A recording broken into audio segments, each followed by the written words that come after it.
Give me one word of your expectations for this fellowship. Only one word. One word. One word? Yes. I should say only one word? Yeah. One word. Yes. Yes. Yes? لا.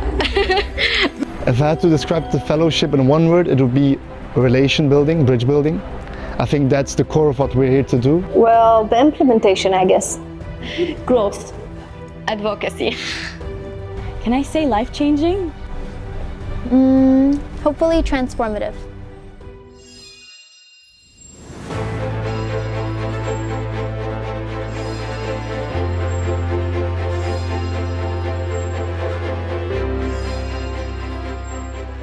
Selected candidates were not only chosen because of their academic fit and professional experience. Rather, we have many points that we assess during the interviews that provide us with insights of how this candidate will potentially add to the Blue Peace Middle East initiative and better serve it on the long run. What is special about the Blue Peace Middle East initiative? That it's regionally owned. In 2024, we hold the last meeting for the year for our regional mechanism, where His Royal Highness Prince Al Hassan bin Talal mentioned a new term to us, intra-independence. Respect my identity and I'll respect yours on an intra-independent basis. الاستقلال المتكافل. ما أقول الاستقلال المتكافئ لأنه ما في تكافؤ. A simple term with a great meaning, which inspired us to develop the theme of the second cohort, future cooperation through intra-independence, which we developed together, the coordination office with the regional mechanism of the Blue Peace Middle East initiative.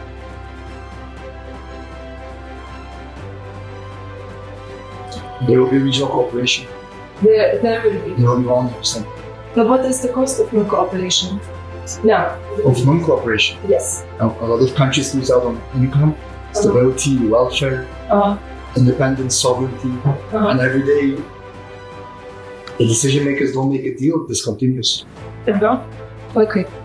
Remember, I said there is no magic solution. There are pieces. And we can start working on small things and build on as we go forward. So I think that's why we come here and we talk about it and we break those, and that's what's going to actually cause cooperation. So it's not about thinking, we have to learn from whatever we know and the ideologies that we already have. We have to learn how to be better, and that's why we're all here, to try and break the stereotype. The objective of the fellowship that the fellows will work together to develop a regional cooperation framework. It wasn't easy at all. They lived together, they worked together. 6 fellows from 6 different countries, 6 different backgrounds. At the beginning of the course, I was a bit worried, looking to the background and diversity of the fellows, that they will not be able at the same level to understand the complex transboundary issues and international conventions related to the regulation of transboundary water resources. The end result of this cohort and first cohort is producing new generation of water diplomacy advocates, people who believe in cooperation, and we aim to shift mindset. I can say in all honesty, for the first part of the fellowship, it was very hard for us to cooperate. And that kind of highlights I'm being honest, guys. Now we're friends. Now we know each other. But that's the truth, because that's the problem with our countries, because we really think, as I mentioned, in such a narrow way, in terms of water specifically. But then, when you sit down and you humanize your water challenges, you understand that everyone around you faces the same thing, maybe in different fonts.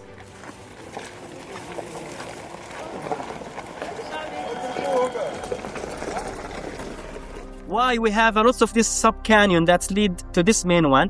So imagine that in a rainy day, the floods or the water coming from all these sub-canyon to this main one, and that's created the flash floods. So by doing this system, which is very primitive, so they still it's like a dam. So they slow down the cascade.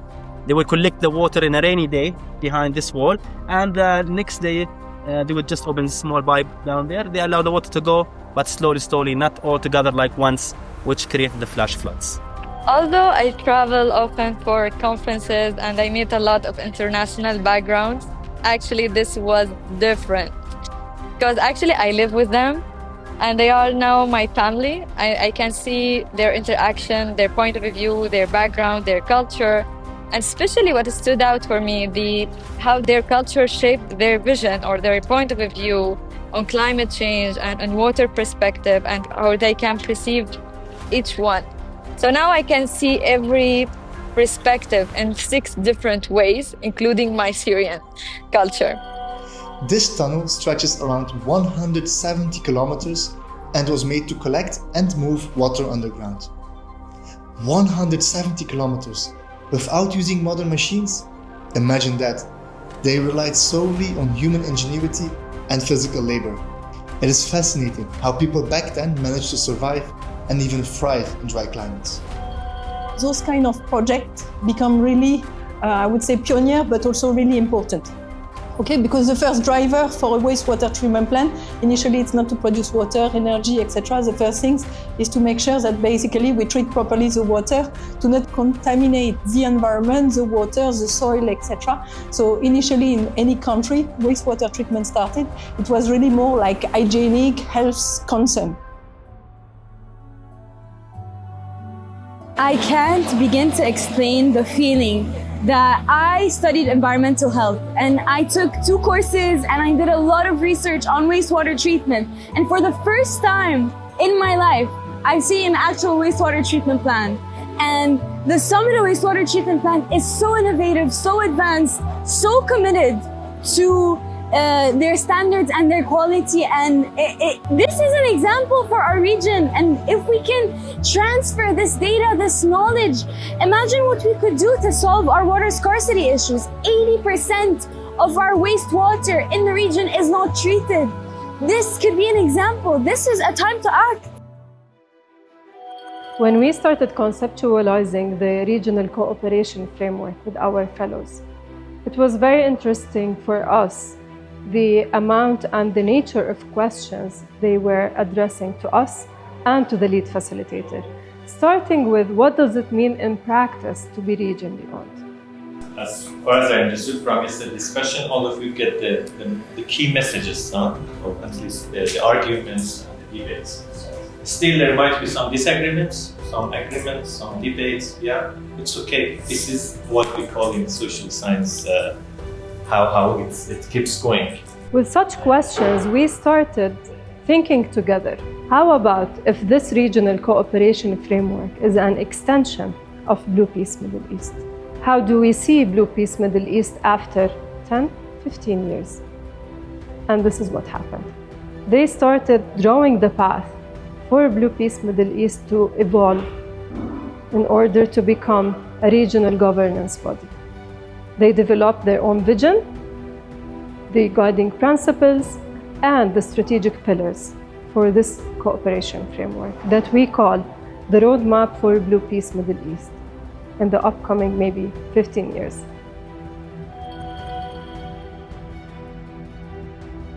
Everything was new. At first, I think I understood it as, okay, who gets what water when? That was the original idea.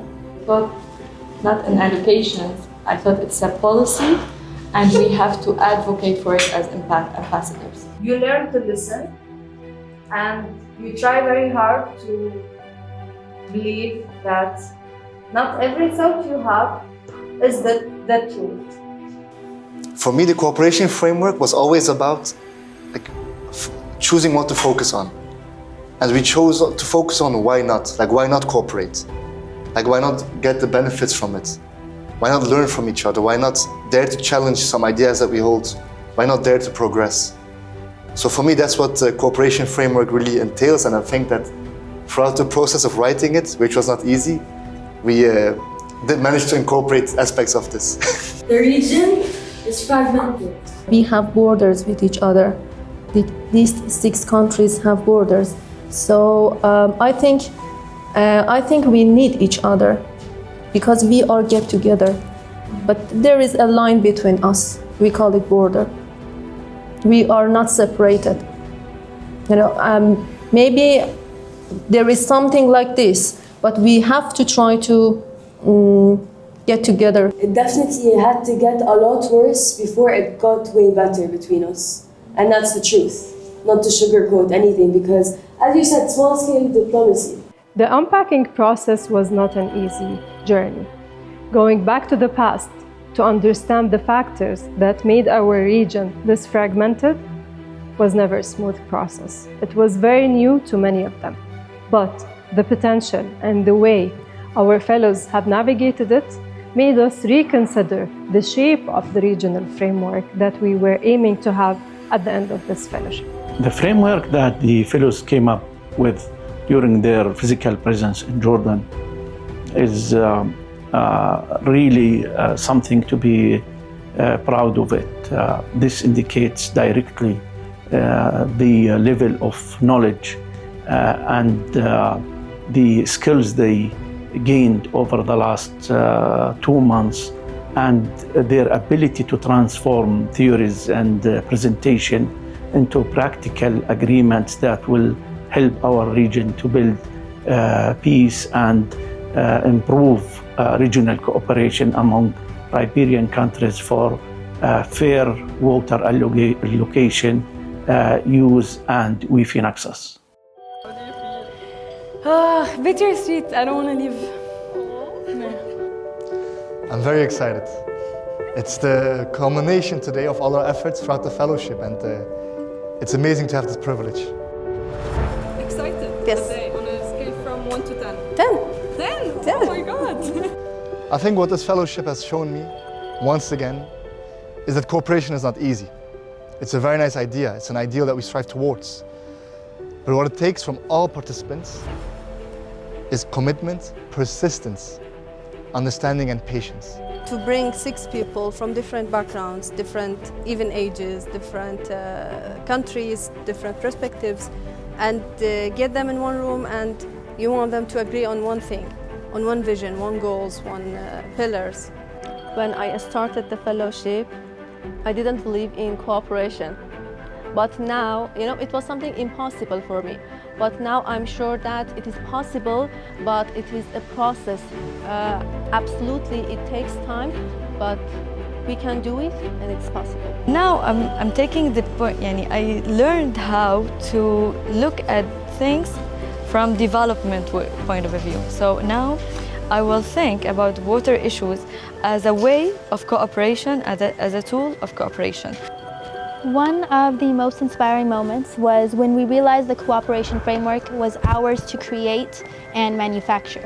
There were many great moments, many memorable moments in our fellowship. But one that really will stick with me for a long time is in the hotel meeting room, where it was the 3rd night in a row where we were working together. And you could see in people's eyes and in their efforts how they really wanted to get a meaningful cooperation framework that will be implemented, not just nice words on paper. Do you remember when we first interviewed you on your first day? I asked you what are your expectations for this fellowship, and you said life-changing. Looking back, how do you feel about it? I think past joy hit the head on the nail, because this has definitely been life-changing.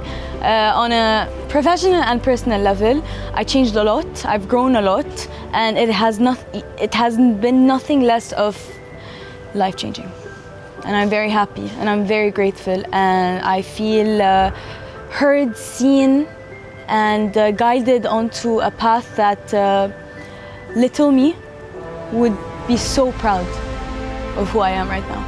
Good evening and welcome to the closing ceremony of the Blue Peace Middle East Youth Fellowship Program's 2nd cohort. Tonight, we are not only celebrating the completion of a program, also recognizing a journey of 6 exceptional young professionals from Iraq, Jordan, Lebanon, Turkey, Iran, and Syria, who came together to learn, to collaborate, and to build a shared vision of cooperation for our region. On behalf of the Blue Peace Middle East, initiative. I now pronounce you Blue Peace Middle East Youth Ambassadors. Congratulations and welcome to the family. You made it.